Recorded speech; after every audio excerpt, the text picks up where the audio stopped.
Hello, everyone. Welcome back to Everyday Anarchism. I'm your host, Graham Culbertson, and my guest today is Alexander Horwath. That was close enough, right? Yes, it was. And I'm here talking with Alexander about this. This astonishing film, Henry Fonda for President. I'm already speechless. I love this film so much, Alexander. Can you, I guess I'm just going to ask you, and I'm sure I can jump in to just introduce the film a bit to the audience so they know what we're talking about. Well, first of all, thank you for your enthusiasm. I'm really happy that you liked it so much. This is my first film, and I'm 60 now, so it's a bit of an unusual debut. I let myself be seduced into this project by a producer in Berlin, and step by step, I came to grips with the fact that I now have a late new career, in quotation marks. And I told her, she was asking me if I was interested in making film historical things for television, and I told her, well, I'm not so much into this typical format, 52 minutes and so on. And at the end of this conversation, I said, I think the only subject that you could interest me in would be Henry Fonda and America, because I had, in my closing season as the director of the Austrian Film Museum, I had programmed, among other things, I had programmed a season on Fonda. And I was already, at that time, I had researched him again after a long while, not engaging with his life and his work. And I realized that for me, there is no other actor in whose both life and screen lives, in whose, let's say, imaginary existence on screen, as well as in his actual existence and that of his forefathers, his family, who came to America from the Netherlands in 1651, that in these lives of Fonda, there is so much, how should I say, crossover, or so much points that lead to and reflect on and allow to reflect on aspects of American history and of this nation. And both subjects, Fonda and America, have been dear to me, or have been very interesting to me for my whole life, I guess. So I said that could be a subject where I imagined there would be not 20 other filmmakers also traveling in that area. So I thought it's something personal. So it became an essay film. It's a documentary, but more specifically an essay, a personal essay about these two things. And I often describe it as a double helix, that the Fonda line and the story of America circle each other, and sometimes they meet and sometimes they drift off again. So it's a epic film, I guess. It's 3 hours, even though people tell me regularly that it flows by and very swiftly. So I'm happy that people experience it as a very joyful and tight thing. So it's how should I say? I guess we will go into more detail, but it has one through line, which is really a chronology after a prologue, which explains a bit the personal approach. Why do I focus on this double helix? Why is Fonda interesting to me? What might Fonda mean to me or to everyone? After this prologue, it starts in the year 1651, and it goes straight up to the end of Fonda's life. He died in 1982, which is also the beginning of the Reagan presidency. So in that sense, the narrative of the film ends with that. But while a lot of the film consists of archival materials, both elements from Fonda's films as well as other media elements, television, talk shows, advertising, paintings from the 17th and the 19th and the 20th century, photographs. While there is this strong archival focus, there is also more than a third of the film which we shot in the US in 2019 and 2021, which is the present day America. So that's sort of I was hoping, and the idea was to create this kind of echo space between the end of the narrative, 1982, and the present in the US, without speaking about directly or naming current events in the US, or my voice, my narration does not hit on aspects of the last 40 years of American society and politics. But I was hoping that since everybody, has a lot of info on those current themes and figures, that audiences would be able and willing to fill that 40 plus year span between the present day images of America and the story that ends in 1982. So that's one way a long way, I guess, of introducing the film. There are other ways as well, I guess. No, that was wonderful. There's plenty to say in response to that, but I guess the first place to start is I thought the present day America looked pretty bad. I thought the Dream Factory landscape that Fonda lived in looked a lot better than you and your cinematographer came to the United States and whatever. It looked like there was some COVID era footage in the 2020s, and I didn't want to live in that America that I saw. Well, I must say that we did not set out to make America look bad. Quite the opposite. Both. You mentioned the cinematographer, Michael Palm, who's also the editor and an old friend. And the third person on our crew, Regina Schlagnitweit, my partner in life and in work. The three of us in a very intimate way made this film, and both trips we made and where we shot in the States were done by just the three of us. And we actually like being in America, and we did not set out to make it look bad. What did happen, of course, is that the choice of locations and places which relate either to Fonda's life or to his forefathers and mothers, like the village of Fonda in upstate New York, which was founded by his great-great-great-great-grandfather. And there are places that relate to the films and to like Fort Apache or Tombstone relating to My Darling Clementine. And there are places relating to his career, like his early years as a not yet successful actor on Broadway. He came to New York, and it took him several years before he was discovered, so to speak, or before he had a real success as a leading man. So shooting in Times Square at night in New York related to that moment in Fonda's biography. And we hear him speak about those years where he lived on salt and rice and had no major roles. And the fact, for instance, that on Times Square, where we shot in September 2021, among all those performers and the people who hope to be discovered or they make their little, artistic things, or they dress up as Mickey Mouse or as the Statue of Liberty and all these kinds of small-time performers that I always loved and was interested in.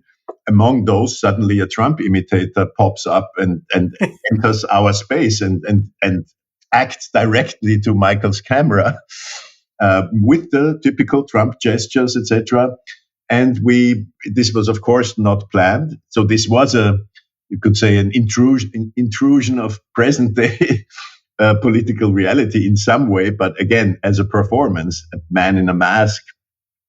And we followed him, and Michael went with this guy up and down Broadway for 40 minutes, and we discussed for a long time, the three of us, if we should include this footage in that New York Times Square passage, because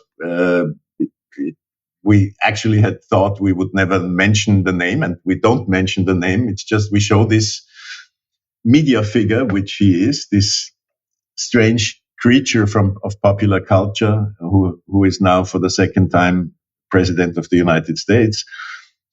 When we included it, this was not yet clear. That's another thing. It's important that now the film is out in the US and has been released in Germany and Austria at the beginning of the year.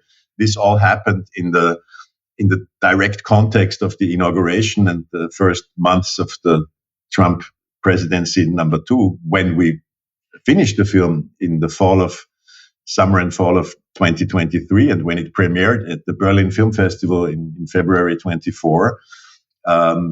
Of course, things like these were in discussion, and the Trump and Biden eras were behind us, or were in the middle of that. But the discussions about the film were not as directly geared towards what does it mean in relation to America, to the US today. But so it's different now. So the film is obviously in communication with what goes on in the US. But back to your question, what we did look for was a certain hauntedness of these spaces. That's what I actually wanted to say at first. The choice of places came from Fonda's life and roles, but in filming them, or in the way we decided to record them, I mean, it was not always the same, but some of these places, like the Craig House, which is a sanatorium, and which in Beacon, New York, and I just visited it now, 4 years later, and it's now a building site. It's going to be turned into a spa, but it was a sanatorium for psychiatrically psychic illnesses, and prominent celebrities were there, and Henry Fonda's second wife, Frances, spent a lot of time there and committed suicide in that place in 1950. So that was one of the locations we shot out of this personal family relation to Fonda.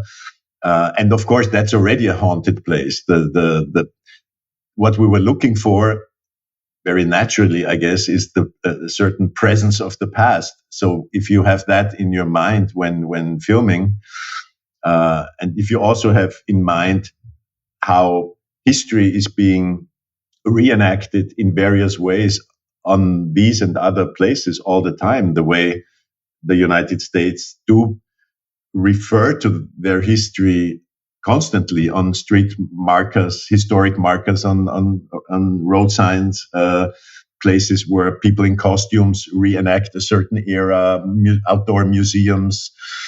There's a lot of such places, and that was one theme that I was interested in. So with those themes in mind, I guess we ended up in portraying these places not in a very happy-go-lucky manner, but I would rather say, for me, it's melancholy.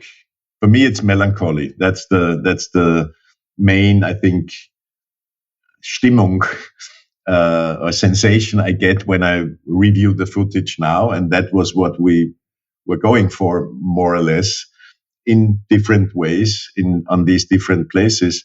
I would personally not say that America looks bad in these images, but maybe because I have grown used to, my partner and I, Regina and I, have been traveling the States for more than 30 years in various places, and we like actually being in the so-called flyover states. We like being in the Midwest. We like traveling places where European tourists do not go that often, and where our New York or Los Angeles friends ask us what on earth makes you interested in going to Omaha or to I don't know, whatever, Pennsylvania or Iowa or North Carolina.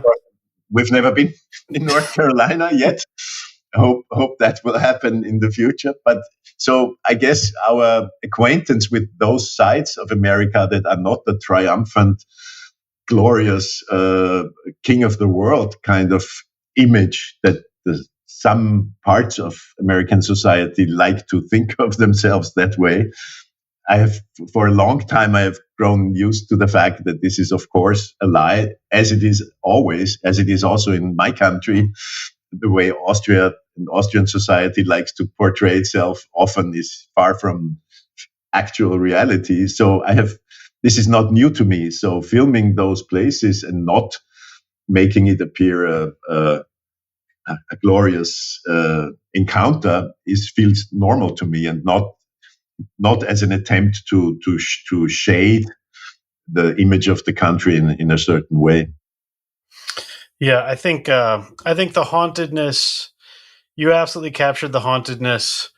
I have follow-up questions about that, but now I'm going to swerve and say I did think watching this film. I mean, I was so essay cinema, especially documentary essay cinema, is one of the great passions of my life. It's a thread I haven't followed as much in the podcast. I guess here's something I meant to do all along. So if you're listening to this podcast and you don't know why I'm talking to this director about, a film about the Hollywood actor, I mean, first I would think everyone gets it. Anarchism for this podcast for me is very broadly leftist, anti-capitalist, anti-hierarchical, everything to the left that is not Stalinist, So, of course, Fonda fits broadly in this sense. He was no anarchist, but he was a man of the left, without a doubt. As long as you define the left broadly.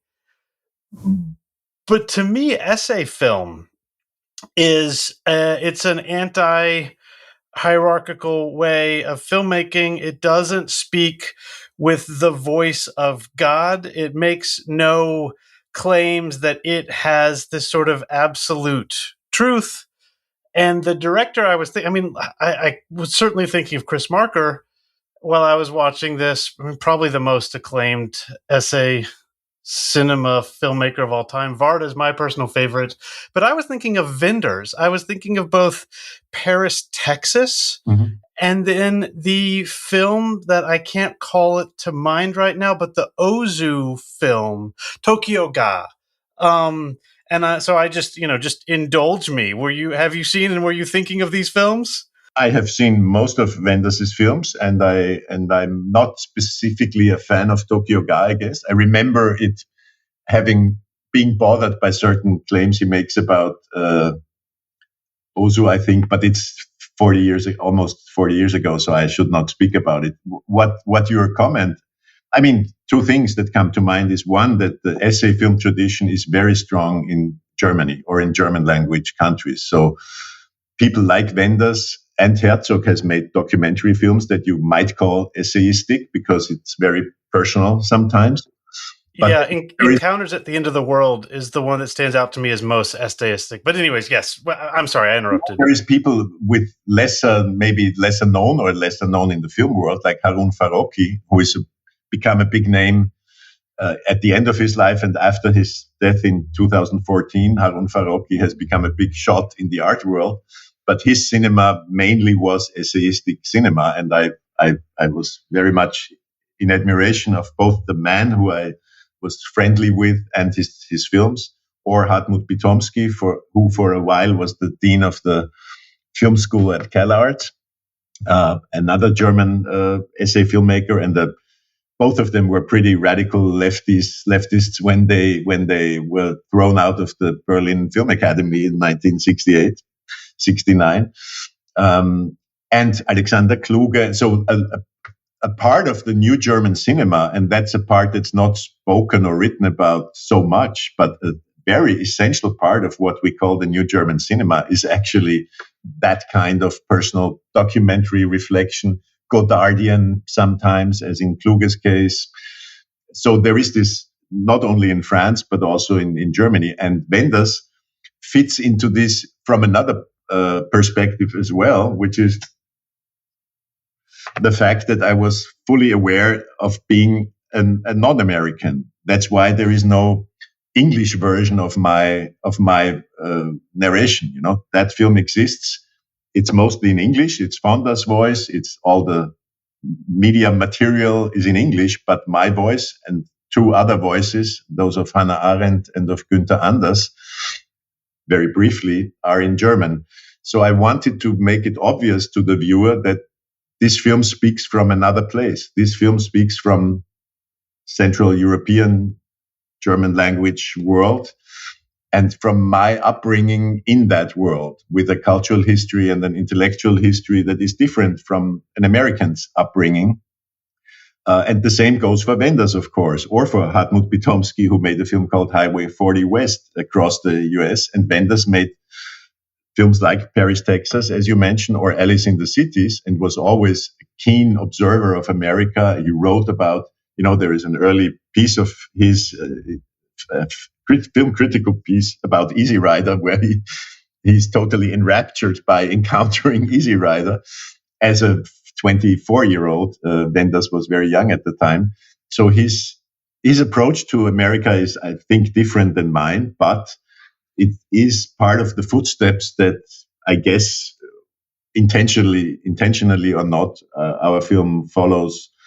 Also, the essay film tradition is present in many different nations, and if you take it like you define anarchism in a broad sense in your podcast, I was happy to make a big project together with Jean-Pierre Gorin. Jean-Pierre Gorin is a San Diego-based Frenchman.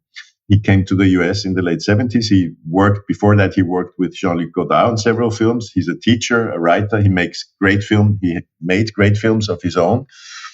And he knows a lot about essay filmmaking. And he made this huge retrospective for the Film Museum and the Biennale in 2007 called The Way of the Termite, which was a rich history of the essay film. And he had a very broad definition of that genre, or that kind of film.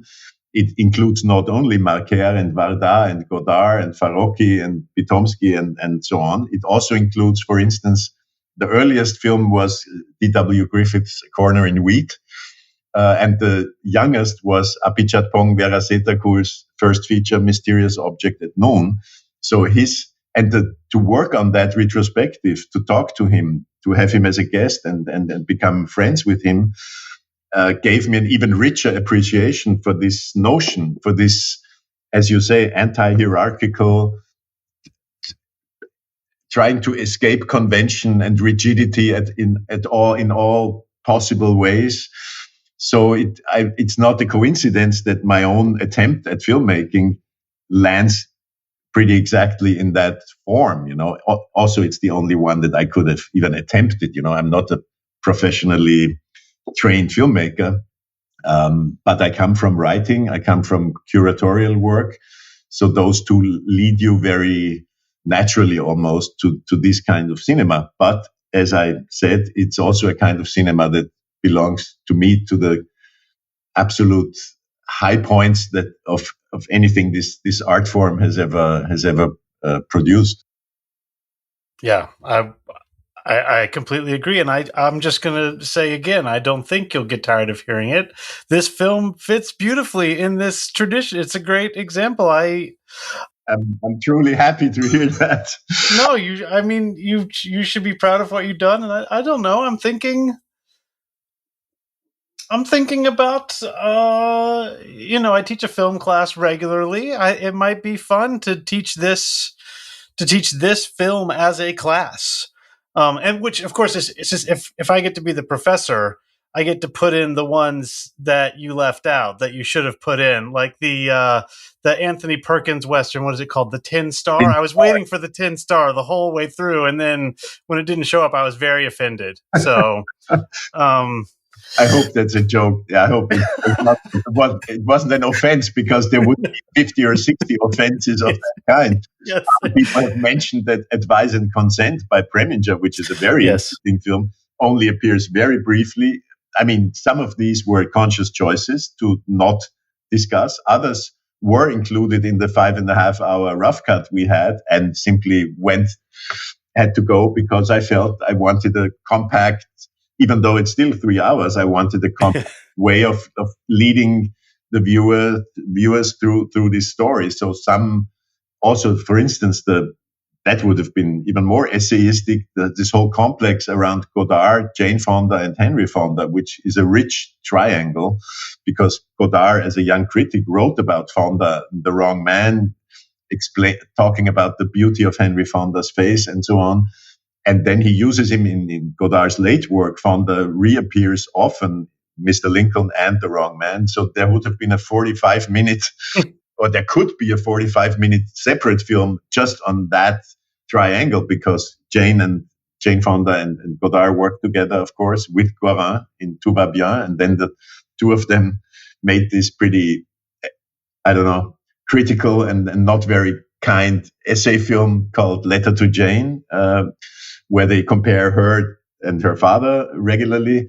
So that's a whole different topic that we decided not to include, like several other lines of inquiry that I had. There was this mountain of material that I could have followed, and that it just, at the end, it's like a sculpture taking away elements so that the form stands as you want it to stand, but it could have a different, even wilder or even more digressive form too. So what you are saying, yes, I'm aware of which Fonda films and which Fonda aspects are missing or almost missing. I guess I have to live with that. Yes. No, of course. No, I didn't actually take offense. I'm gonna try and kind of go back to the beginning where I should have started, but I enjoy the digressive essayistic aspect of this podcast as well. There's undoubtedly people listening to this right now who don't know who Henry Fonda is. I'm going to try and explain in a second, but first I'm going to tell a story. I'll do my autobiographical thing. When I think I was probably a junior in high school, I took a class called, I don't know, Government and Politics, something like that.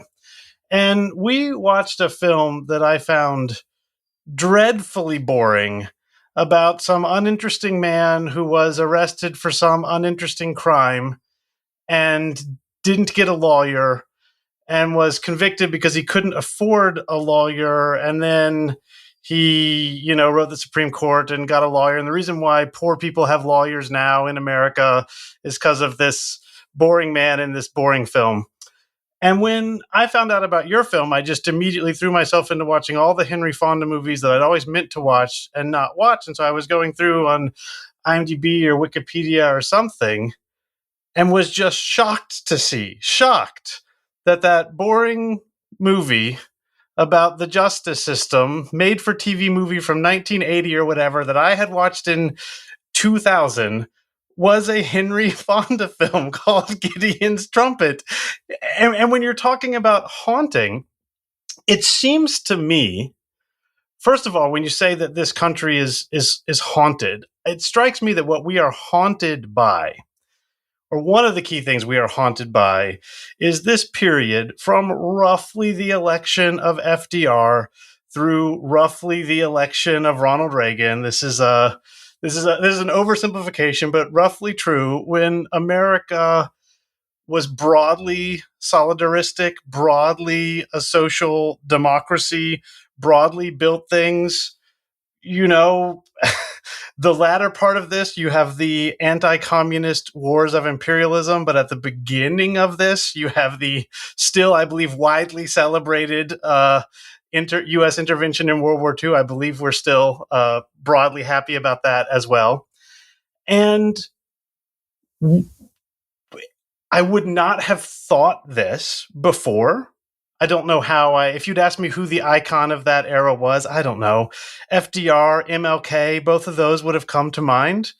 But having watched your film, you make a pretty good case that, in fact, the one single person in that 50-year period who stood for this broad America is better than it has to be, it's going to get better, it's going to help everyone, who draws together anti-lynching and trial by jury and Abraham Lincoln and John Steinbeck all into one figure. And somehow it's this mild-mannered, self-effacing, Midwestern everyman who refuses to talk about himself and covers his face in this totally anti-triumphalist way, to the point that even I, as a schoolboy, or at least a school adolescent, was taught sort of, this is who we are. This is how we do things the right. If you want to teach a young American how to do things the right way, or at least you used to, back in the 20th century, you show them a Henry Fonda film. And I hadn't recognized that, Alex, and you showed it to me. You showed me that what my country was haunted by. It was exquisite.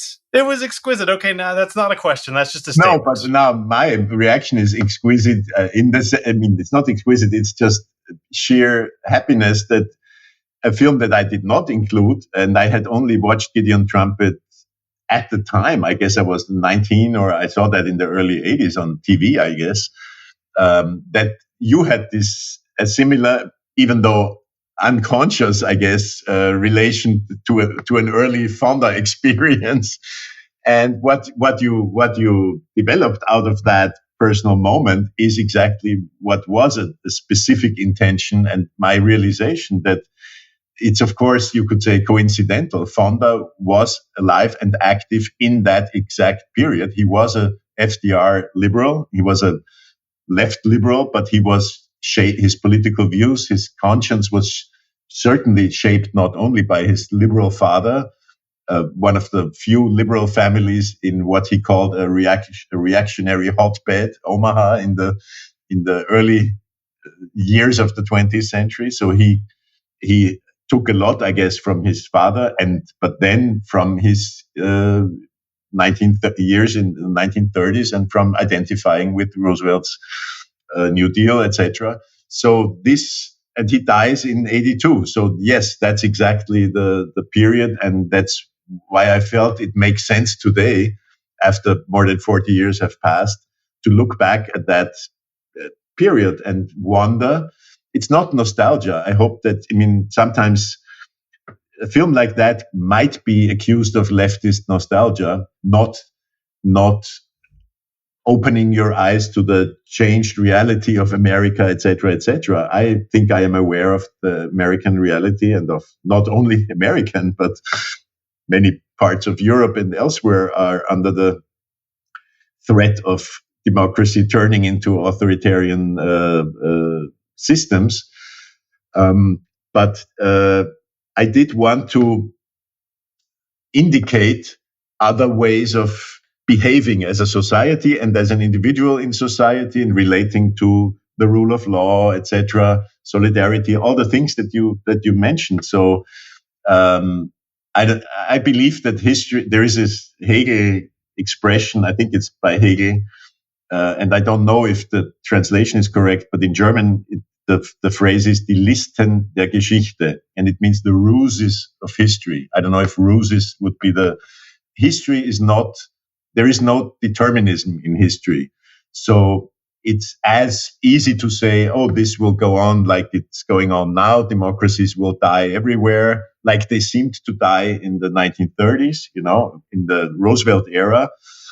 The Western world and Europe was in the throes of fascist and authoritarian regimes, Stalinism in the USSR, and major intellectual magazines, writers in America talked about, can democracy survive? There was also a threat to democracy from communist parts of the spectrum. And we're in a similar situation, not so much the threats from communism, but the question, can democracy survive and will they survive? It's not decided. The rules of history mean that history has a way. If history was an agent, which it is not, personalized agent, of course, but history has ways in which things happen and individuals appear and tendencies shift that you could not foresee. So my hope was always that also when I work with students or with audiences as a curator, by showing films, by talking to people, you can indicate certain moments from the past that might be touch points for things that happen in the future. There is no determinism, and why not use this 50-year period of which you spoke as a potential? And as you said, it's a hauntedness. There is this, like Mark Fisher in his hauntology often, I think, refers to. I'm not an expert in Fisher theory, but we are haunted by not only the demonic pasts, but we're also haunted by the unfulfilled promises of certain pasts. And I guess that was, you could describe my approach to this whole project and to these themes as similar to that. And I'm happy that I'm really, really, truly happy that you have a similar experience, even though I believe you are younger than I am. But you have the arc at least is comparable, maybe. Yeah, no, I think it is a comparable arc. But the other thing is, I mean, I have a friend who I speak to about politics and anarchism all the time, who is older than me and is older than you, and was a member of the SDS in the 60s. But he still, he likes Eisenhower because, Eisenhower, would we have preferred Adlai Stevenson? Of course we would have. But when you compare Eisenhower to anyone after Carter, and I am including Obama, except for, so my big exception, I always say Biden, Biden was lost. He thought it was 1963 or 47 or something. So he didn't know you weren't supposed to just spend money on making people's lives better. So he was just sort of confused and befuddled. He thought American government could still work for the people, whereas Barack Obama was much smarter and knew that nothing but corporate partnerships and drones on random Muslims who may or may not have been just going to a wedding. That was how you did America. Anyway, so thinking back to these radicals who, my friend Larry, who likes Eisenhower, of course, the person in my position, I'm 41, in the 50s, would have hated Eisenhower, and probably hated Adlai Stevenson as well, and was wishing that Eugene Debs was still around. So one of the things that strikes me, this is the leftist nostalgia bit. You read Fassbender, and he just loathes the BRD. He just hates it. It is just the most capitalist, revolting, pro-American imperialistic state he can imagine. And then you look at where we are in 2025, and you look at what the BRD was like when Fassbender was excoriating it for its capitalist imperialism, and you're just like, It's a Fassbender, model of the social state, right? yes. So I'm struck by this, and then the way we make this part of your film is the rebellion in the 60s. In some ways, the people who led the rebellion were literally Fonda's children. I mean, there's a famous song, if you don't know it, it's called For What It's Worth. One of my favorite songs ever, a song that I remember first listening to on the radio when I was like 8. It's by a band called Buffalo Springfield. The lead singer is Stephen Stills on that song. The star is Neil Young. The star is always Neil Young. That's not up for debate on this podcast because of the guitar. And it's about a left wing battle between hippies, countercultures. I'm sure there are plenty of people who call themselves anarchists and the forces of the status quo. And it's the people who made Easy Rider, including Henry's son Peter, who are there with Neil Young and Stephen Stills. So they were. May I intercept briefly and ask if that song takes the side of the counterculture and of the new to 100%, or is it aware of the complication that if a countercultural new left generation opposes a Rooseveltian left father's generation, that something maybe not awful, but something problematic could come out of that conflict?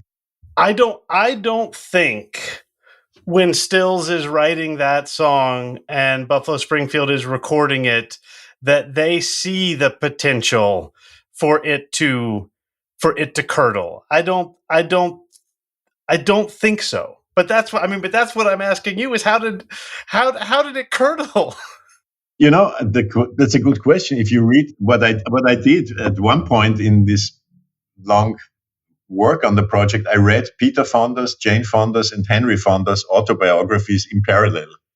So you read certain events, like the suicide of the mother and wife, or Easy Rider. You read it from three different viewpoints. That was fascinating, and I can only recommend all three. Actually, I mean, Peter's is the most flippant and the least literary, you could say, but highly interesting. Jane Fonda's is very smart, and it's one of the intellectually also, I must admit, most stimulating movie star biographies I've ever read. And Fonda, it's a autobiography as told to Howard Teichmann. So it's like the Lawrence Grobel interview that we use in the film.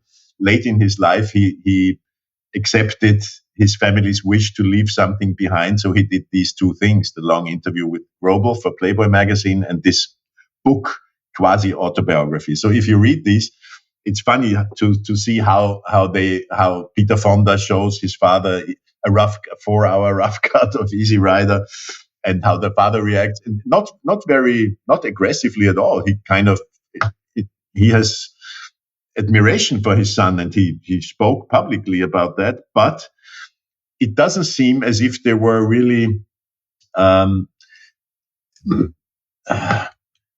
it doesn't seem as if the conflict was really decisive or harsh. There were harsh moments also when Jane Fonda separates from Roger Vadim and moves in back briefly for half a year with her father. That's in 69, I believe, 68, 69. And she lives with her father, and she brings home Black Panthers, Angela Davis. So she has all the people that she's an activist for. She supports those movements. And Henry Fonda is interested, to a degree at least, in meeting these people, but he feels quite distanced by, not so much, I think, by the actual positions they have, but by the rhetoric, by the tone, by the militancy, by the aggressiveness. So he cannot deal well with that generation of militants. Maybe he knew radical leftist militants in the 30s. Maybe because I'm including a non-Fonda film by Leo Hurwitz, Strange Victory, and I was thinking of the film and photo leagues of the 1930s, and I'm wondering if there was any contact between budding Broadway actor, yet still unknown Broadway actor Henry Fonda, and those leftist independent filmmakers who made newsreels against the march of time and for the left. So maybe he was reminded of that. I don't know. But the tone in the 30s was certainly not the one that he experienced in 69 with Angela Davis. So how did it curdle? Was your question. I don't know. You wouldn't see it if you read those memoirs by father and son and daughter. I guess, what I'm always led to is comparing it also to the present.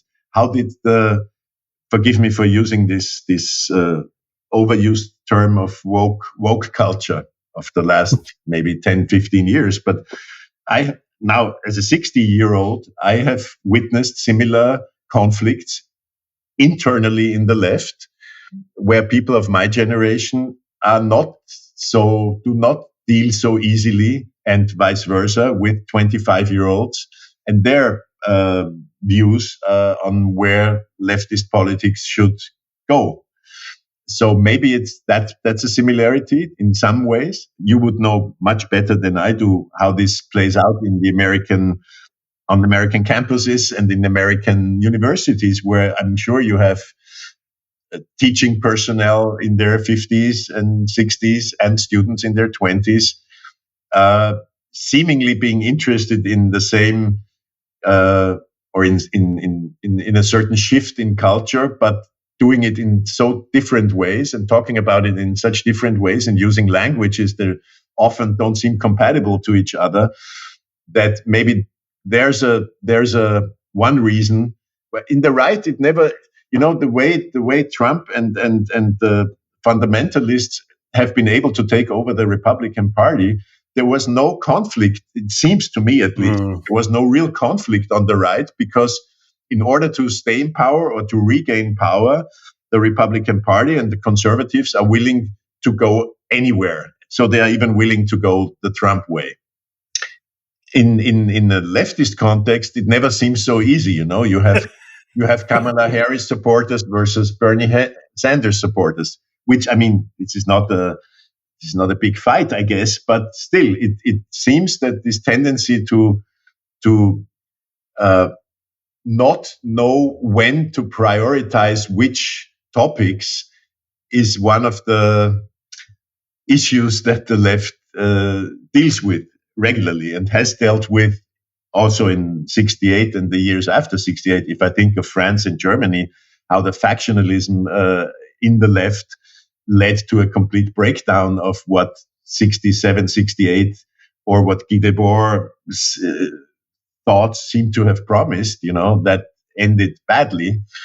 It's not that factionalism is not the same as Bernie Sanders or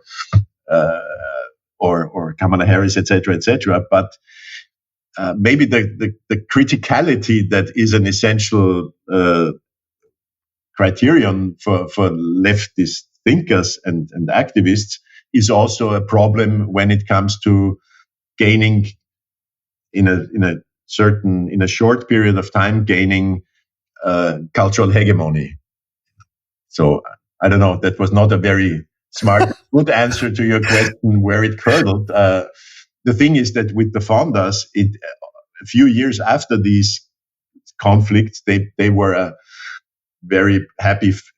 They appeared publicly and as a family. They supported each other. They had projects together. There was a film project about the American Revolution where all three of them would have starred in, which never came to pass, at least on Golden Pond with Henry and Jane did happen. But they had hoped in the late 70s, they had hoped to make something together. That was the Carter years. And it seems that the Carter years, so underrated by I feel, maybe only in Europe, by historians, as a quasi loser presidency. For me, it's the most progressive presidency the US has had since Roosevelt, So in those years, which is also the years that the film ends with, and where Fonda was proposed in this TV sitcom Maude, was proposed as a candidate for president. In the end, in that year, 76, in the November of that year, Carter was elected. And those were the years when that didn't seem that the New Left and the Roosevelt Left were at loggerheads, or it seemed that something could come out of this where actually where the generations could, I have only the German word versöhnen, could reconcile in a very productive manner. And then came Reagan, and nothing came of that. Maybe that moment of hope that also what Johnson, who's in some parts he's remembered as the horrible guy who was responsible for the Vietnam War. In other factions, he's mostly remembered as the creator of the supporter of a great society, of all the things that in a very brief period of time he instituted, during his presidency or his government, is remembered, and not so much his part in the Vietnam War. Now imagine that after the Vietnam War ends and Carter becomes president, that those promises of the LBJ era concerning the social state would come to fruition and would expand. That it could have gone that way also, but the way the Vietnam War hacked us, there is a kind of abyss or break, I think, in American self-consciousness. On the one hand, not really dealing with what the war meant. On the other hand, and that's Reagan creating a nostalgia for the time before, and like leaving it to the side. So that constellation, at least, which comes at the end of Fonda's life, leads to the 40 plus years that we have now experienced, and in which those promises of Roosevelt or Adlai Stevenson or Lyndon B. Johnson or Carter have not remotely been fulfilled. Yeah, no, I think that's all right. And then again, to throw Biden in there, Biden's presidency domestically is nowhere near as momentous as LBJ's, but similar in some ways. And then I still don't know what we are supposed to call it, but the conflict in Gaza is nowhere near as soul splitting to the American experience, but it has a similar effect of driving a wedge between people. Your Robert McNamara's, who I would guess when it comes to Vietnam, we have Fonda on the other side of McNamara, but you can imagine Fonda and McNamara aligned on a lot of things, but not the Vietnam War. And in the same way, you can imagine a lot of people aligned with Biden, but not on the Gaza conflict. And that sort of seems to me in miniature. Also, I learned from your film that Henry Fonda took part in the dropping of the atomic weaponry on Japan, which, boy, that was okay. But I need to not bring that up now. He didn't take part in a very top level, but he was there when his commandant instructed the pilot of the Enola Gay which targets to look for. Yes, he said that he and his commanding officer were the people who told the Enola Gay where to drop the bomb. And which, again, I have so much more to say about this film, but I'm going to hold myself, which is to say, we've been talking for almost an hour. I think I blocked 90 minutes off. I could do this for an hour more, but we can also head towards the end. I mean, you tell me, do you want to talk a bit longer? Are you ready to be done? You decide. I'm happy to continue, but you know better than I do what the arc and the format of your podcast is. So yes, I'll try to give shorter answers. I know I have the tendency to digress and to speak for longer than I should, but this is perfect. This is exactly what I wanted. And look, I mean, what can I say? I don't know how you felt making your film. I make this podcast to have the conversations I want to have, and I hope people listen. But it's pretty reliable that if I decide to make an episode that I think is like, I'm going to make a hit episode that lots of people are going to listen to, it doesn't do better. And then I make an episode and I think, I don't know if anyone's going to listen to this. And those don't do worse. I can't predict. So I have the conversations I want to have. And let me tell you, I'm enjoying this conversation immensely. So now we need to talk about 12 Angry Men and Grapes of Wrath. But before we get there, in case we go off on this, I need to talk to you about Hank Fonda's right-wing doppelganger, because there is another actor who stands for America and democracy and institutions. There's another actor whose films are still shown to American school children about what it is to be American. And I didn't know this, but he was Fonda's roommate, best friend. So if you watch, and for those of you who are not obsessed with cinema, the actor's name is James Stewart, better known as Jimmy Stewart. When you watch his films in the 60s, they are all just absolute valorizations of the worst part of the American of this 30 glorious years. So the two that stand out to me is they're both like 3 hours long. One is just a nonstop litany of how great the FBI is. I think it's called the FBI Story. And then the SAC, or Strategic Air Command. I mean, basically the airplanes whose job it is to always be ready at any moment to nuke. I mean, you can say nuke the Soviet Union if you want, but really I would say to end human civilization.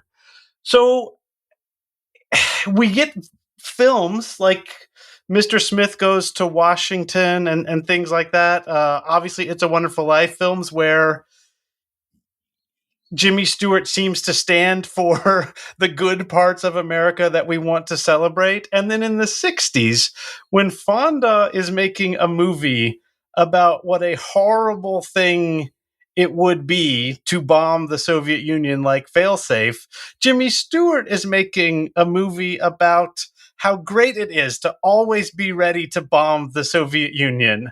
How do we get these doppelganger?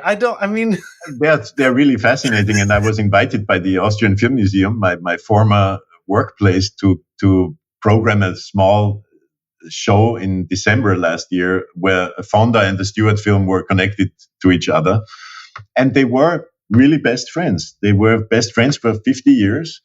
Stewart regularly visited Fonda on his sickbed in hospital, and they built model airplanes together in the desert, but not, small, but really almost life-size model airplanes. They were struggling actors in the 30s together. And that refers back to your friend Larry and that he likes Eisenhower. That 50-year period, I think, was characterized by several things, but one being that diehard Democrats and diehard Republicans could have an actual civilized, friendly relationship for a long time. And Fonda and Stewart used to joke about that. They just said, well, we are friends, but we never talk politics because we would get into fights maybe. But they could openly discuss their different viewpoints. And they even made, it's not a very good film, which is why I chose at the end not to include it. But in 1970, Gene Kelly directed a Western called The Cheyenne Social Club, which is the only film where Stewart and Fonda had both starring roles. They did appear in something else earlier, but there, the film and Gene Kelly, they play with the fact that these two cowboys, the film is set in the 19th century, have different opposing views. So it's almost like in Maud, they bring their real life political convictions into the story of those two old Westerners. And that's what I meant with this, referring to your Eisenhower thing. That was not a problem. You could the glue in society, or the core, was strong enough to withstand arguments or different viewpoints. It was accepted that at certain periods a majority of American electorate would vote for a Republican president, but as your friend Larry sees Eisenhower now, I guess worse things have happened in U.S. history than the two Eisenhower presidencies, even though it surely enabled the McCarthy program to be so relatively successful for a certain period. But I'm not sure if that could not have happened under a Truman the late Truman years are already full of this anti-communist rhetoric, and the studios, Jack Warner and the other studio heads, more or less agreeing to a blacklist. That happened, I think, before Eisenhower was inaugurated. So that's not so clear. Anyway, the Stewart-Fonda relationship is part of that. And while Stewart, as you have perfectly illustrated, chose roles, especially in the 50s and 60s, chose roles that would support maybe not a Goldwater type, but a clearly conservative agenda. Fonda in the 60s actually was mostly doing theater. He did these political films like Failsafe and The Best Man, so that made his viewpoint very clear. But otherwise, there is a lot of average or below average Fonda films in the 60s also. He hoped to be a Broadway actor, more or less, and not do so much films anymore. But he followed the political climate, and those films, Advise and Consent, The Best Man, and Failsafe, represent that, of course.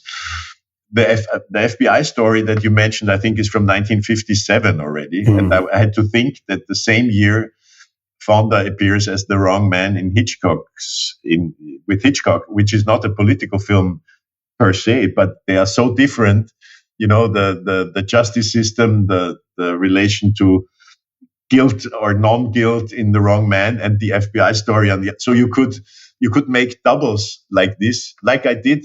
I wanted, actually, they didn't find a good print, I believe, but I wanted another double for this little series at the Film Museum, which is Daisy Canyon and It's a Wonderful Life, both being immediate post-war reactions to the Second World War. Very different films, of course, Preminger and Capra being very different directors, but that's a nice double also. And as is Mr. Smith Goes to Washington and Young Mr. Lincoln and so on. You can follow these two. I do think, and I did ponder this question, are there maybe, I'm self-critical, maybe not as self-critical as Henry Fonda was, but I'm self-critical to a degree. So I asked myself, would Gary Cooper, would John Wayne, would James Stewart be equally rich subjects for an attempt to tell the story of America through the screen and the actual lives of a movie actor? And I came to the conclusion that it's neither of those would be as rich or would be as ambivalent and as interesting, and as, because also their biographies and back histories are different. So yes, Stewart comes to mind. I've been asked why Stewart doesn't have a more prominent role in my film. The only time he's mentioned is when Henry Fonda is surprised by Maud that she's planning this campaign for him to become US president, and he can't believe that she really means it. And he turns to the camera and says, Jimmy Stewart put you up to this, right? As if it was a practical joke by his Republican friend, Jimmy Stewart. Otherwise, there would have been a way, of course, to include that too. But it would have been too much, I guess. There is a very moving moment at the American Film Institute salute for Henry Fonda, where Stewart speaks about his friend and also speaks about their political differences. But still, this all happened in a friendly and humane context, which is hardly imaginable today. You cannot imagine, I don't know, Sylvester Stallone and George Clooney having a friendly, humane, and intelligent conversation about US politics. Yeah, that's right. I'm so struck. I'm so struck by how your work resonates with me, because I was talking this through with my wife, and those were the three I came up with, actually. Wayne, Cooper, and Stewart. And I mean, I would say before watching your film, I would have happily said that I preferred any of those three as actors. I mean, I've always liked Henry Fonda, but if you had said, who's your favorite classical Hollywood actor, those three are near the top for me. And, we can talk about Cary Grant, obviously, et cetera, et cetera. You unlocked for me a new way of thinking about Fonda as an actor, which I wasn't expecting. But the other thing that seems to me so striking about this, I have too much to say, is, I think I saw in something you wrote, maybe in the press kit, this concept. Here's another one of my anarchist talking points, is you use this concept of, I think you say, the acteur, which is to say, for those of people who are not cinephiles here, it's a long story. I went through it briefly in my episode on Preston Sturges, but the idea is essentially, once upon a time there was this person named the author, and they are the authority. That's where author comes from. And when they write a book, they write the book, and it's their book. So when J.K. Rowling comes out and says Dumbledore is gay because J.K. Rowling is the authority. End of story. And the earliest works of film criticism claimed, this is an oversimplification, but true, roughly, that films didn't have authors. They were a corporate thing, both in the sense of it was a large body that made them, and a corporate thing in the vulgar Marxist sense of what they represented was the view of Daryl F. Zanuck or one of the Warner brothers or something like that. And then the intervention that I think is more or less right, and also an oversimplification, is Truffaut and Godard and a few others say, no, sometimes maybe some movies are just rolling off the assembly line and there's no author to a Model T car the way there is an author to The Grapes of Wrath. But the director is the author, and we can say something about John Ford and who he is and what he has to say in the same way that we can say something about William Shakespeare and who he is and what he has to say. And I shouldn't have said Shakespeare because that was also a corporate body, and Shakespeare wrote most of his plays not alone. But anyways, that sort of thing. And I have in fact suggested that I teach classes based on actors before, kind of this actor theory. Mine, if I were to make this film, it would be about Stanwyck. And people just say, you can't teach a class about an actor. They're just sort of, it'd be like teaching a class about a chair. They're not an author. They're not an authority. Watching all of Fonda's films, or many of them, and then watching your documentary made it very clear that Fonda was an actor. He had something to say. He had an authorial vision. It was very much about the justice system, more clear than anything else, how America knows it's doing the right thing and how it treats the people at the bottom, the people who have been discriminated against, and above all, the people who are subject to police power. And then in both interviews that you played and in interviews I've seen with Dick Cavett and everything, people say, so Hank, tell us about how you feel about the justice system. And he says, I don't know. I just played the parts, So he's both destabilizing the director as God and also destabilizing his own authority, even as you're able to see that he has an authorial position. Okay, also not a question, but again, please respond. No, but I was fascinated by this tension between my own view, which is similar, I assume, as yours, that there are certain actors, and it's really important to say certain actors whose body of work reaches a certain consistency. Stanwyck would be one, Isabelle Huppert is another, Peter Lorre is a fourth one, and so on, whom you could ascribe, and you should ascribe, I would say, a co-authorial role, quasi-authorial role, not the only author, of course, but I do think that the Model T, the comparison of movies to industrial products is also not completely wrong, of course. Sure. Yes. The commercial movie system has these two sides. It is the product of many people and many systematic layers in the industry, and it is also the product of individuals. And the auteur theory that the French critics first developed, André Bazin, very importantly, said that in this system there are these individual authors, and they meant the directors, which is all fine. And I'm more or less still an auteurist. I would, if you tell me there is a Wellman film on show at this movie house that I have not seen, I will go because it is a Wellman film. Mm-hmm. At the same time, having been a big fan and having also done retrospectives on pre-code cinema, where Wellman and others, lesser known names like Roy Del Ruth played a very prominent role, I'm also aware of the immense importance of people like James Cagney and Joan Blondell and Barbara Stanwyck and so on. So even the William Wellman cinema is also the James Cagney cinema.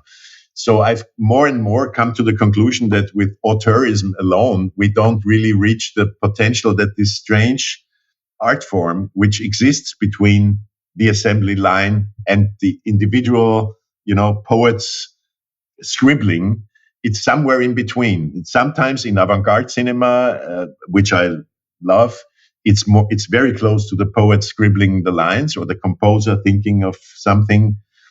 In other cases, which I equally love, it's the product, like Grapes of Wrath is not only a product of John Ford. Steinbeck cannot be taken out of the equation, and neither can Zanuck, and neither can Fonda, whose intense wish and hope to play this role of Tom Joad made him a victim of Zanuck's blackmailing, because Zanuck said, well, you can play Tom Joad only if you sign a 7-year contract with 20th Century Fox. And Fonda accepted. And he hated the fact that he had to play several roles which he believed were of lower importance or bad movies.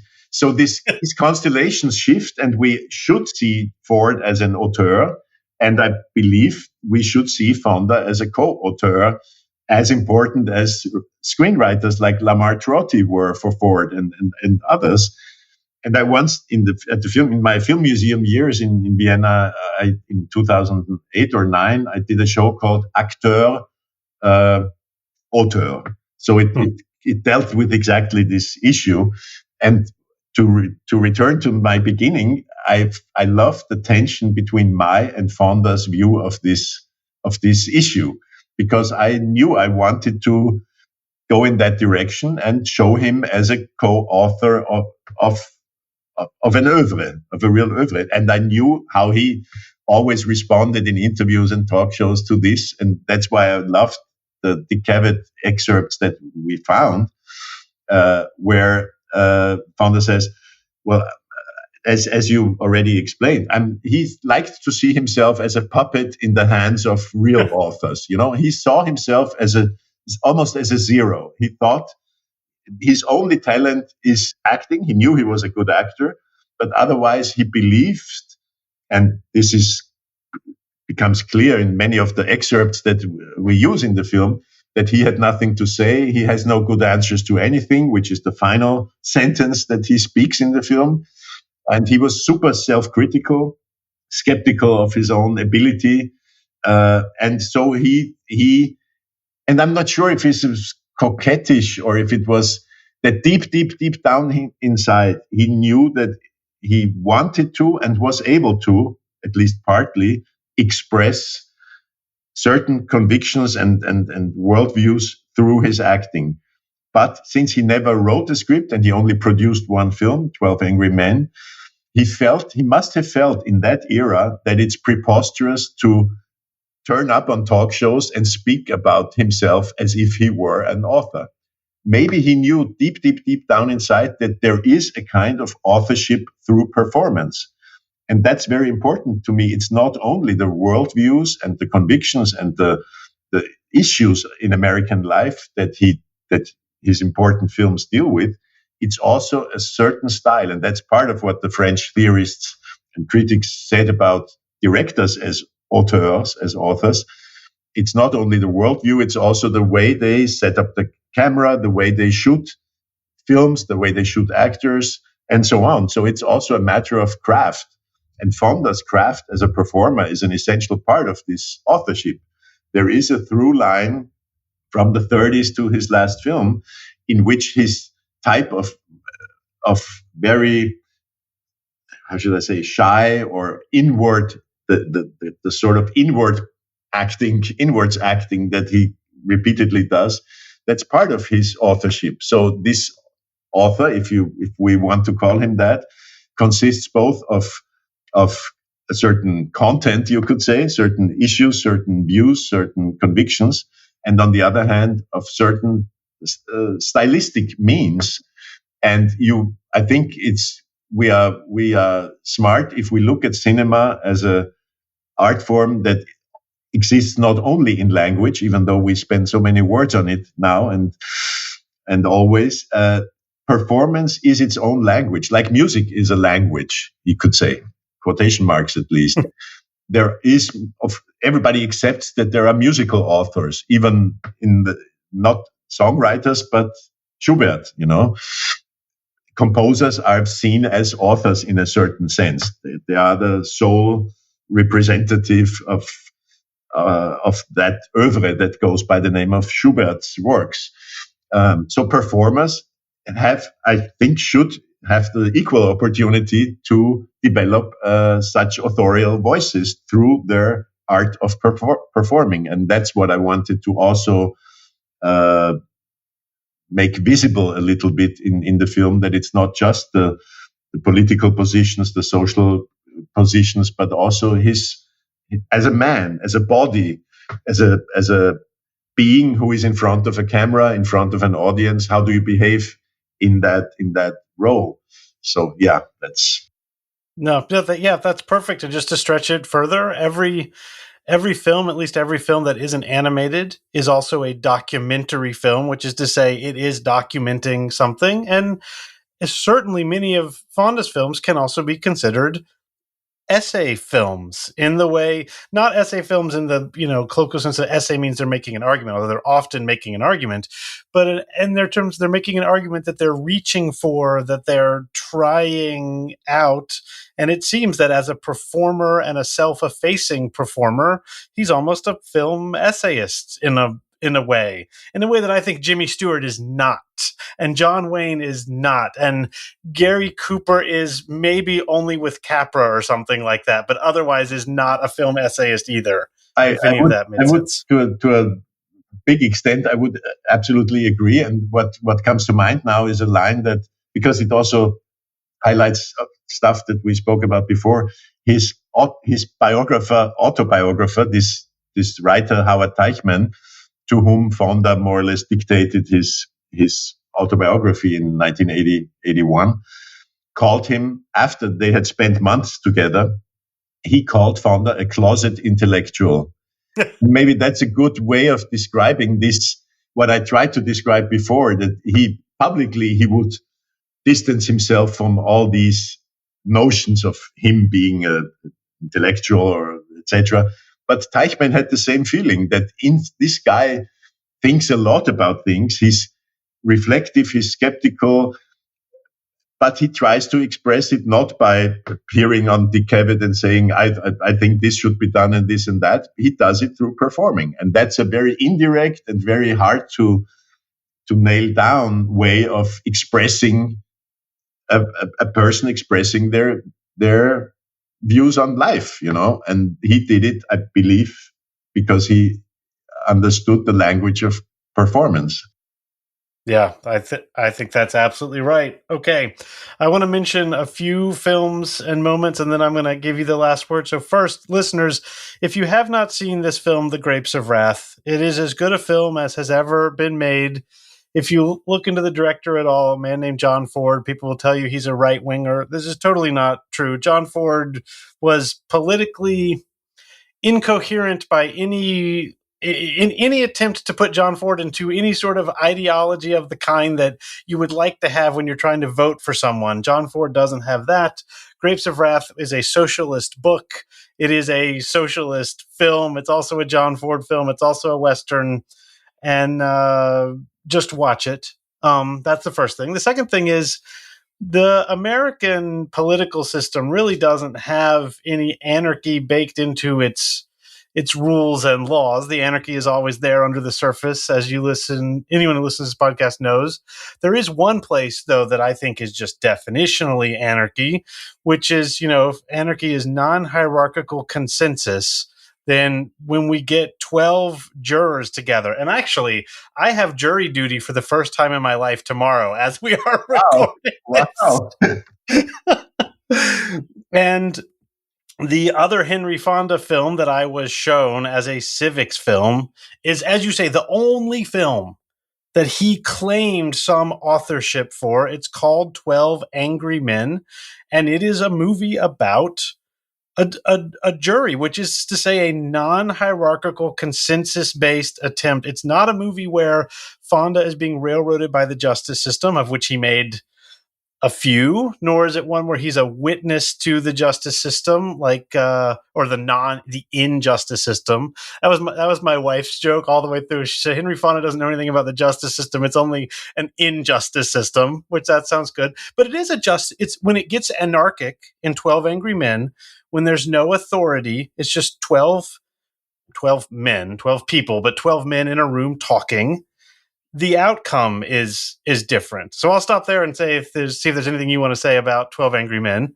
Well, it's one of his most famous films. Both of these films are almost signature films for Fonda, and that to a certain degree, I wanted always, even as a teenager, I was surprised and interested in Fonda, reading that these two films are his signature films, how far beyond those, because he's the slightly boring image that sometimes attaches to Fonda, the good liberal, is often explained with these two films, even though when you watch them, it can't be explained by those two films, because in Grapes of Wrath, he's a murderer, he's back from prison, he's aggressive, he's not the good liberal at all.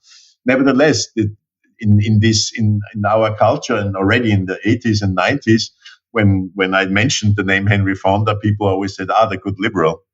So in that sense, my film, and in general, I'm trying to show the richness of his roles. That for the Apache, he plays a very uptight colonel, and there are so many shades to his screen lives that, in essence, I feel more drawn toward the films that are not in everybody's mind, like Daisy Canyon, the post-war film by Preminger, or his screwball comedy roles. Not only The Lady Eve, which is very well known, but also The Moons Are Home, and there are some lovely comedies that I couldn't even all get into the film, where he shows that as a dope, he also is very strong. He can play the rural dope really well, and not only the millionaire dope as in The Lady Eve. Nevertheless, I agree with you that Grapes of Wrath and 12 Angry Men allow us to get at certain core things of Fonda. The funny thing is that 12 Angry Men, I was in upstate New York with a friend, and Eve Heller, a wonderful experimental filmmaker, and her sister gave me a book, a biography of Sidney Lumet. And I read the chapter on 12 Angry Men, and I realized again, I should say, that it was not a hit at all. It was deemed as a failure commercially.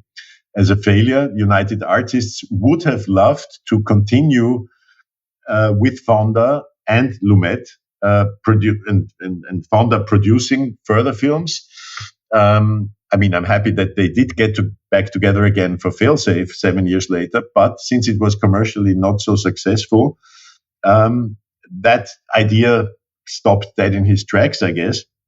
But it turned into one of the most loved films in American cinema. It became an absolutely iconic film, and my students, if I have this, I'm sorry for digressing again, but I had this strange experience a year ago or so, when I showed Fritz Lang's M to two students.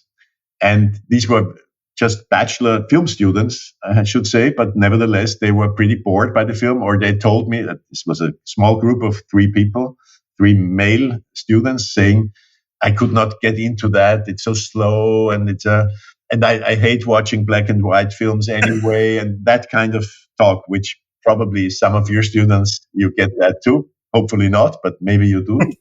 So I always feel pretty downtrodden in such moments. But I asked the guys, so what's an old film, old black and white film that does not do that to you, that engages you, that thrills you? And they said 12 Angry Men.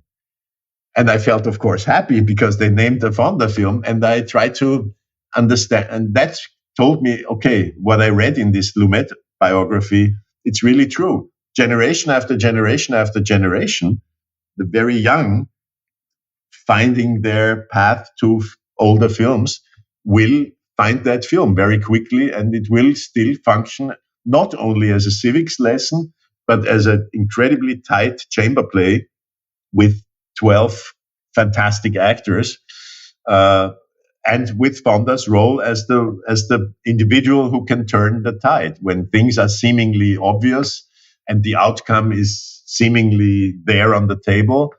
Fonda's skepticism, or his attempt to go behind that first reaction, turned the tide over those 90 minutes. So I must admit, I've come to that conclusion myself. Only I loved the film when I saw it as a teenager. Later on, I thought, genre films and westerns, and it's all much more interesting than those issue-oriented films. But now I'm in my 50s. I've realized that it is actually one of the great American films. And it was a teleplay that also helps you to understand that the confrontation of television and cinema that was so strong over certain periods is not, and it's not the right answer, because some of the great movies of the 50s and 60s have direct relationships to television history. And Lumet already directed a teleplay a few years earlier of that same exact play by Reginald Rose. And because Fonda loved the subject, he wanted to give it a wider presence in American culture, in American life, and said, I will produce this. This has to become a movie.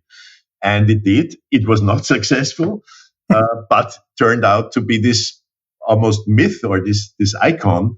So it's a things go like that. Then maybe we're back to Hegel and the ruses of history. The way today films are being perceived as, in terms of how their first weekend at the box office makes, and if they will stay with us or not, depending on how much money they've made in their first week or so, is just silly, because culture works differently. And 12 Angry Men is a good example of that too, I guess. Yeah, no, that's excellent. I sort of had that same journey. The first time I saw 12 Angry Men, I was like, yeah, it's kind of boring. I was watching a lot of Scorsese at the time, and it just, I wasn't interested in 12 Angry Men. The last thing I need to mention is that I almost jumped out of my chair watching the film when another one of the screwball comedies, and I must say not a very good one, called The Male Animal, which I haven't seen because it's, supposedly I had not seen. And I was shocked to see right in the middle of your film that there is a Henry Fonda movie in which Henry Fonda takes a stand for the right to teach a speech by an anarchist in the college classroom. I actually thought that our conversation would deal with Sacco and Vanzetti, but you have reached it at the end, I guess. Well, I couldn't leave it alone, but I didn't want, we don't need, I actually haven't done an episode on Sacco and Vanzetti. I touched Haymarket recently, but Sacco and Vanzetti, they were anarchists.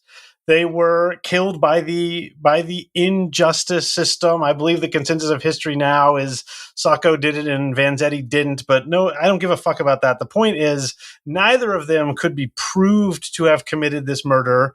They were killed for being anarchists. Similar to, it was 40 years after the Haymarket martyrs were killed, essentially.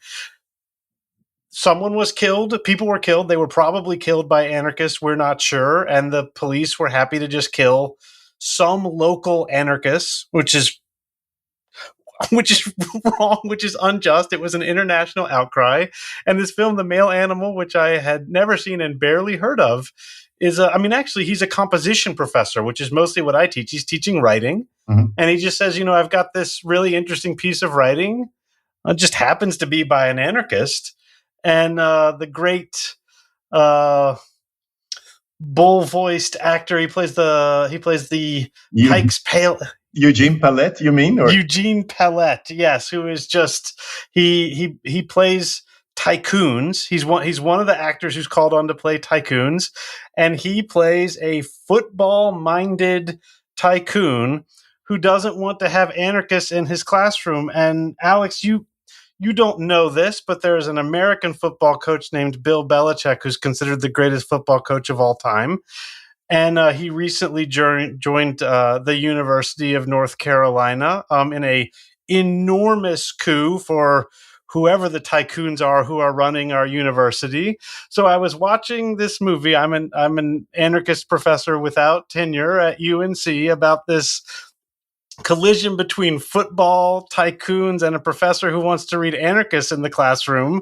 And what I thought was simply going to be an essay film about Fonda in America, which is obviously, as anyone who's made it through 90 minutes of this talk knows, is about as important to me as something can be, suddenly became just directly on the nose about my life. And so, if nothing else, just thank you for bringing The Male Animal to my attention. Well, I'm happy that I did. And I must say, I would defend that film. It's not stylistically important or great, but it is an actually a rich subject that this film deals with, namely Americanism. Shot before Pearl Harbor, came out after, in early 1942. And Eugene Pallette, who at first seems like the extreme right-winger, or very conservative, Fonda playing this liberal professor. At the end, Eugene Pallette marches with all the liberals who have fought for the freedom of speech and freedom to teach. And anyone who does not join in this triumphant walk, are you a fascist? Eugene Pallette asks them. So he's turned into an anti-fascist at the end, which is, I mean, you could go into so many directions in American life around 1941, 42, if you look at that film. And Fonda has some extremely comic and humorous parts in when he's drunk and speaks about penguins and tigers and so on. It's just, I love discovering that film, I must say, and that I'm happy I was able to include at least this reading of Sacco and Vanzetti that he finally does, because he stands up for the freedom to teach anarchist writings, or a letter from an anarchist, just as he teaches everything else in English literature. Okay. Yes. I mean, I actually deeply admired the film, the hour or so of the film that was about those issues. I admired the screwball romance of the film and the subplot, especially with. Anyways, I don't need to go into that. I thought that was weaker. Yeah, it was no. I agree. And then okay, so finally, again, wheeling this back away to Stanley Cavell. So Stanley Cavell, says these Hollywood comedies in which a husband and a wife come apart and then come back together because they have in some way learned, reconciled, overcome, changed. And he identifies, I think, 7. We can certainly add a few to that. But in fact, there's hundreds of these films in which they come apart and come back together. But almost always they come back together for no real clear reason. The script demands it. There's some sort of hijinks. Cavell says for it to really count for him, there has to be this moment where the characters reach and reconcile, truly reconcile, not just, oh, well, we're married and I find you sexually attractive, or we would lose the house or whatever. And that's The Male Animal is one of those films that does not have a moment of true reconciliation. The reconciliation just gets carried along by the plot. So it fails the Cavell test. I do agree, but your reference to Cavell now brings me to the notion, which is maybe childish, but if the rifts and abysses in American life now could be healed, is a much too pathetic word, I guess. But if there was a comedy of remarriage, to use that metaphor of Cavell's for these romantic comedies, if there was a comedy of remarriage where American politics and life and society could remarry the way they were in that central part of the 20th century, that would be a lovely future that I hope I will live to see. Yeah, I hope so too. I mean, I would love to start with a remarriage of the left liberals and the socialists. And as one of my guests was telling me, I just sounded so much more hopeful during the Biden years. Cory Doctorow says, basically that the Biden White House was half Hillary Clinton, Kamala people and half Bernie AOC people. And he was pretty scathing about the Hillary Kamala half, which I'm sure I would have been as well. But I would also say, would I have preferred a White House of 100% Bernie people? Sure. But I viewed the Biden White House as a marriage of the left and the center left. And yeah. I started predicting 30 glorious years. So history makes fools of us all. Yeah. Alexander Horwath, director of the film Henry Fonda for President. I cannot believe how much time you've given me. More importantly, I can't believe the gift of this film you have given me. Thank you so much. Thank you, Graham. I hope it's been interesting for listeners to listen to us. I genuinely enjoyed our conversation. Thank you for making contact. All right. It was such a pleasure. Thank you, Alex.